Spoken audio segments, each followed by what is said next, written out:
Hello everyone, তোমরা সবাই কেমন আছো? আশা করছি ভালো আছো। এই যে দেখো দুটো গাছ, এই দুটো গাছ এক জায়গায় লেগে আছে। এখানে পুজো হয়, এই যে মন্দিরের চারপাশটা। আমার বাবার বাড়ি গিয়েছিলাম তো, ওখানকার এটা মন্দির। এই গাছটাতে পুজো হয়, পুজো করছে। এই যে দুটো গাছ এক জায়গায় লেগেছে। আর এই যে মন্দিরের ভিতরে এখানে অনেক রকমের ঠাকুর আছে, আর অনেক লোক দেখতে আসে। এখানে অনেক রকম ঠাকুর, সব রকমেরই ঠাকুর আছে এখানে। আর এখানে আসতেও ভালো লাগে, খুব ভালো লাগে। আর বাবা বাড়ি আসলে এখানে প্রায়ই আসা হয়, ভালো লাগে আসতে। এই যে দেখো অনেক রকমের ঠাকুর।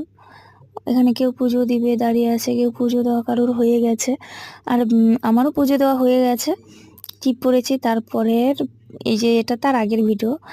তারপর এই যে যাবো ভিতরে পুজো দিতেই যে আমার দিদিরা এখানে দাঁড়িয়ে আছে, পুজো দেবে বলে অপেক্ষা করছে। আমরা 5 বোন মিলে পুজো দিতে গিয়েছি, আর ঘুরতে গেছিলাম তো, তাই ভাবছি মন্দিরে ঢুকছি, পুজো দিই। পুজো দিচ্ছি, এখানে আমার দিদিরা দাঁড়িয়ে আছে। এই যে দেখো, খুব ভালো লাগে এখানে।